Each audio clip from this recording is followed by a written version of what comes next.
o texto do Freud, Luto e Melancolia, que é um texto maravilhoso, né? Ele fala, na verdade, de como a gente lida quando a gente perde os objetos da nossa vida, né? E não só quando a gente perde pessoas, os objetos são várias coisas. Às vezes a gente perde um emprego, às vezes a gente perde uma pessoa querida, às vezes a gente perde uma característica física que a gente tinha e não tem mais.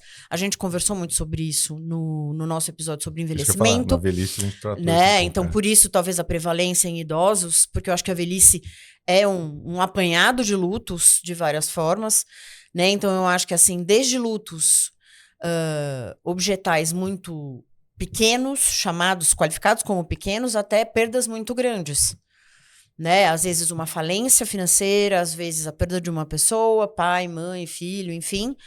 E nisso, né, a gente vai desenvolvendo aí essa situação depressiva. Né? Ah, nunca mais foi a mesma pessoa depois que aconteceu tal coisa. Ah, nunca mais foi tão alegre, nunca mais foi. E esses são comentários muito simplórios que a gente escuta dentro do consultório. E, na verdade, às vezes a pessoa está deprimida há muito tempo, mas ela está tocando, porque em alguns momentos ela não perde tanto a funcionalidade, né? Não atrapalha a vida para algumas pessoas, né? O pessoal tem uns mitos em cima disso, né, Ivo? De o que seria uma pessoa depressiva. Depressiva é aquela. Quando a gente pergunta, é assim: não fico jogada na cama e não parei de comer. Eu falo, às vezes a pessoa tá bem vestida, toma banho.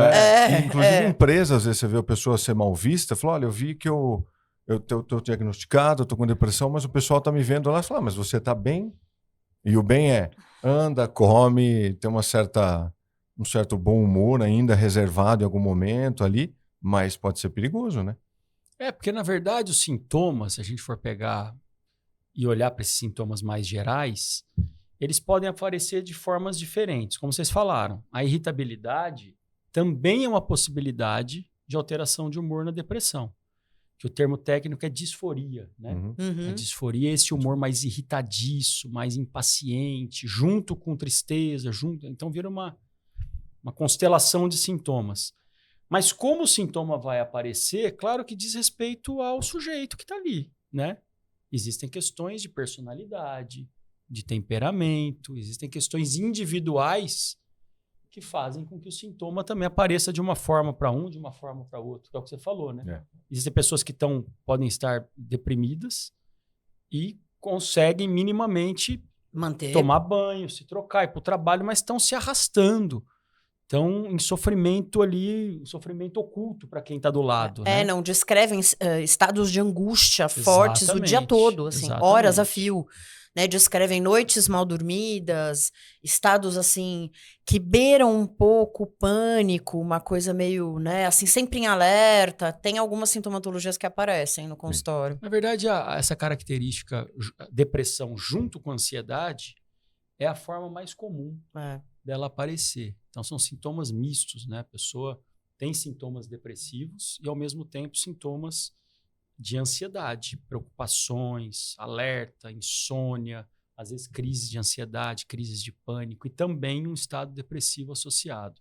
É uma forma bem comum de aparecer na clínica para a gente. Né? Então, eu acho que assim, é interessante a gente poder discutir também um pouco o que é isso do luto, né? Porque eu acho que me parece que o luto é o causador, se a gente, né, o gatilho desses estados depressivos. E luto do quê? Né? Quando a gente fala em luto, todo mundo vai necessariamente pensar em perdi uma pessoa, eu perdi um emprego, eu perdi, né, fali, vão pensar sempre em alguma coisa grandiosa. Mas não é, na verdade, nisso. Então, por exemplo, eu pensei num exemplo que eu acho que é bem comum entre as mulheres, que são os estados mais depressivos pós-parto, né? Claro que existe aí uma questão que é hormonal, né, na mulher, mas existe uma questão de que, assim, estou grávida, 9 meses, ai que legal, estou grávida, se você tem uma gravidez tranquila, boa e tarará, que é o que a gente sempre deseja, ai que bom, vou ter um bebê, e de repente o bebê nasce, você sai da maternidade com aquele pacotinho lindo e vai para casa e você nunca mais será a mesma pessoa, e nada na casa será mais a mesma coisa. Então, eu acho esse exemplo bacana, porque eu acho que, assim, a vinda do bebê para casa, o bebê concreto ali, né, materializado, é muito interessante, porque ele traz pra gente uma coisa do tipo assim, opa, mudou mesmo, né? Então a gente escuta de várias mulheres num estado depressivo aí pós, além do cansaço, a amamentação a cada 1 hora, aquela, né? O fazer-se mãe, o fazer-se pai ali, né? Que aquele casal tá vivendo, por mais apoio que tenha, eu acho que tem uma coisa de um luto do que ficou para trás, porque fica muito rapidamente tudo para trás, né? A chegada do bebê, ele traz uma mudança muito evidente para a rotina da casa, né? E uma mudança que não tem mais volta. Eu me lembro, né? E a gente fica assim, não, vai crescer e uma hora vai ficar diferente. Não vai crescer, vai crescer, mas não vai voltar. Vai ficar diferente, mas é um outro diferente, porque daí tem uma outra pessoinha ali, né? Então, eu acho que esse é um exemplo muito interessante, muito vívido na gente, de pequenos lutos que são vividos mês a mês ali. E depois os lutos também do próprio crescimento do bebê. Porque no primeiro ano de vida, até 1 ano e meio, o bebê tem mudanças muito evidentes de desenvolvimento, né? Então, eu brincava quando eu tive filhos, que eu falava assim, a cada 3 meses eu tenho uma rotina diferente, eu tenho um bebê diferente. Porque a cada 3 meses a necessidade, né, mudava. Uhum. Então, tem coisas, e aí você vai vivendo pequenos lutos, pequenas coisas, né? Que é muito diferente desses lutos maiores que talvez a gente viva na nossa vida. E aí vou continuar com o exemplo da parentalidade aí, que é... Ai, começou a ler e escrever, a criança deu um salto no desenvolvimento, é uma outra criança. Entrou na adolescência, deu um salto no desenvolvimento, passa a ter um outro tipo de comportamento. Entrou na faculdade, vai morar fora ou vai fazer faculdade, tem um outro comportamento. Começou a namorar, ficou noivo, casou, né? Então, esses são saltos maiores que demoram num tempo e que trazem para o sujeito uma possibilidade de elaboração de luto. Que... na nossa sociedade hoje, imediatista, com poucos rituais de luto e com pouco espaço para você ficar triste, porque você precisa ser produtivo, porque você imagina essa descrição que o Ivo acabou de fazer, de que você fica desvitalizado, você fica mal, você fica sem energia, você fica sem prazeres. Como você é produtivo para a sociedade atual? Então, a depressão, na verdade, ela é péssima do ponto de vista social. Até porque você estampa um estado do humano que ele é bem comum e ele é plausível, ele é possível, ele existe numa sociedade da felicidade. Numa sociedade que tem que rir, comer bem, tirar foto no Instagram e frequentar lugares instagramáveis. Né? Então, vamos pensar um pouco que, assim...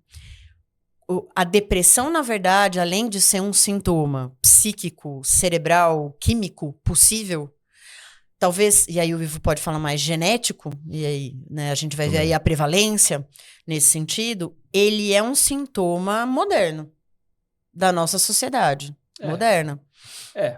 E o que você está trazendo, que aí é legal a gente diferenciar para... Se a gente for pegar o termo luto na classificação da psiquiatria, ele se refere exatamente ao luto concreto de perda de entes objetos queridos. ali. Não, de pessoas. De pessoas. O termo que você está trazendo, luto, que é um termo mais da psicanálise... psicodinâmico. E é um termo importante a gente entender as perdas, né? Que é o que você disse. As perdas podem ser mudanças de fase de vida. Você perde uma fase, né? E passa para outra. Pode ser uma mudança de cidade. Fui transferida no trabalho, mudei de cidade. Esse é o luto que você está se referindo. Isso. Né? As transições da vida. As mudanças da vida. E que muitas pessoas têm dificuldade de se adaptarem ao novo. Né? E o luto, nas classificações da psiquiatria, está estritamente ligado a um processo ligado à perda de entes queridos. Então, morreu alguém, você está em luto. Só para diferenciar. Isso. Boa. Mas o que você está trazendo é importante no sentido de... As pessoas podem questionar, existe causa para a depressão? Existe um porquê do estado depressivo? E a resposta é, não exatamente, não necessariamente. Por quê? A pessoa pode estar no estado depressivo, sim, após um luto, após uma situação específica, condição financeira, perda de emprego, separação. A pessoa pode entrar no estado depressivo e a gente analisar e ver que aquilo foi o gatilho de um estado. E existem pessoas que não. A pessoa está no estado depressivo e ela mesma diz, não tem por que eu estar assim. Né? Minha vida está tudo ok, eu não tenho do que reclamar. Exato. E aí a gente entende que existem vários vetores que incidem para o estado depressivo acontecer. Então, sim, existem fatores biológicos. Há uma prevalência aumentada em parentes de primeiro grau que têm depressão. Isso é real, né? Então, filhos de pais que têm depressão, não quer dizer que vão ter, mas estatisticamente tem uma prevalência aumentada. Uhum. No cérebro existem modificações variadas. A neurobiologia da depressão ela é muito complexa.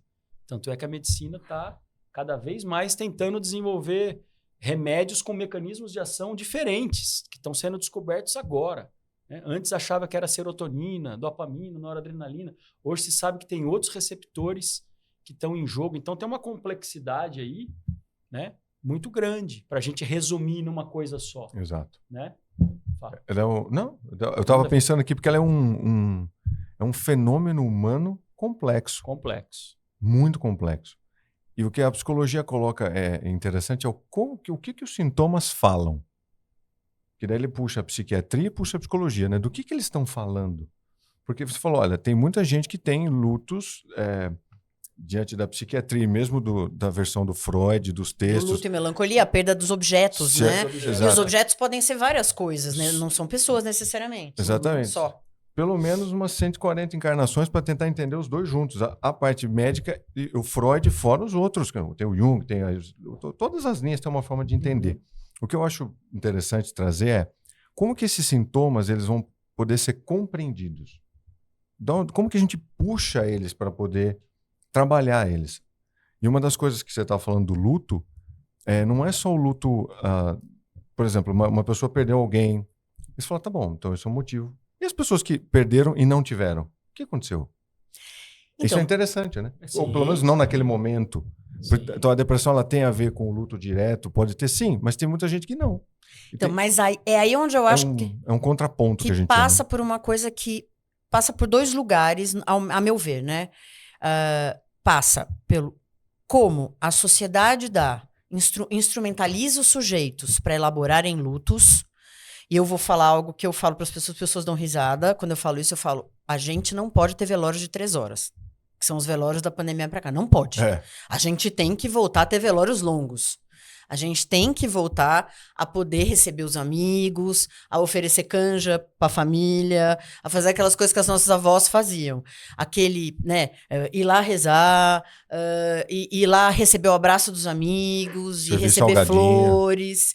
Não, fazer uma coisa que dura mais tempo, que aquele dia, que é o dia onde você se despede do corpo, daquela presença ali, aquele dia seja um dia que você possa estar com pessoas que estão ali para dizer para você, olha, eu sinto muito pelo que aconteceu. E que você possa ter tempo para isso. A gente tem uma questão, o luto, ele precisa de tempo para ser elaborado, tempo possível. E a gente vive numa sociedade sem tempo. Né? Então, assim, eu perdi meu pai numa sexta-feira.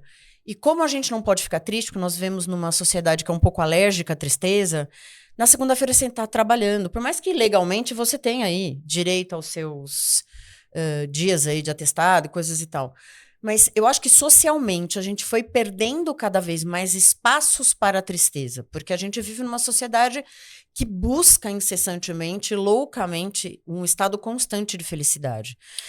Então, ao ter menos espaço social para os lutos, ao ter menos espaço social para a tristeza, os sujeitos vão ficando cada vez mais numa depressão que, a meu ver, vai virando pouco a pouco um estado de inibição. E aí, é uma coisa que a gente vai percebendo nos consultórios, como aquelas pessoas que simplesmente param, travam e não trabalham, não estudam, dormem, não fazem... A gente tem vários pacientes assim, né? E gente jovem. Nós não estamos falando de, né, assim, não são os idosos que estão aposentados, que daí realmente não têm o que fazer ou não acharam aí uma nova atividade. A gente está falando de gente jovem, às vezes recém-formada, porque, de fato, ir para esta vida de adultos com esse nível de cobrança, ela gera uma série de perdas. A entrada na vida adulta, na minha opinião, hoje em dia, não é uma entrada simples. Não. Não é uma entrada assim, é muito mais difícil do que foi na nossa época. Nunca foi simples, mas eu acho que ela é mais complexa. Tanto que ela tá mais tardia, né? Isso. Bem mais. Eu né? acho que esse é um fator, né? Um fator social de um que não tem espaço para ser triste. Então, você deprime, inibe uma série de coisas e vive num estado meio de desânimo, nada dá prazer. Ah, você gosta de ver uns amigos? Ah, gosto, mas... Você gosta de estar com a sua família? Ah, gosto, mas... Fica num platô meio A anestesiado, pessoa né? Meio fica apático ali, isso, meio inibida. Você percebe que não é bem uma coisa depressiva, assim, dessa clássica, está lá, chora o dia inteiro, não come. A pessoa não tem isso. Ela tem um estado de inibição. Nada dá prazer, nada empolga, nada estimula. Eu acho que esse é um fator. Outro fator, aí eu acho que é a constituição de cada sujeito, porque que uns deprimem e outros não. Sim. Né? Eu acho que aí é a instrumentalização que aquele sujeito do inconsciente pôde fazer, né, num estágio de desenvolvimento muito precoce e pôde ter instrumentos para lidar com aquilo e dizer assim, tá, eu perdi uma pessoa muito querida, eu perdi um emprego que eu gostava muito, mudei de casa, mudei de família, separei, e aí é o quanto aquele sujeito tem instrumentos para lidar com a perda de objetos. Uhum. Alguns, constitucionalmente, do ponto de vista psíquico, têm mais e outros têm menos. Sim. Muito menos.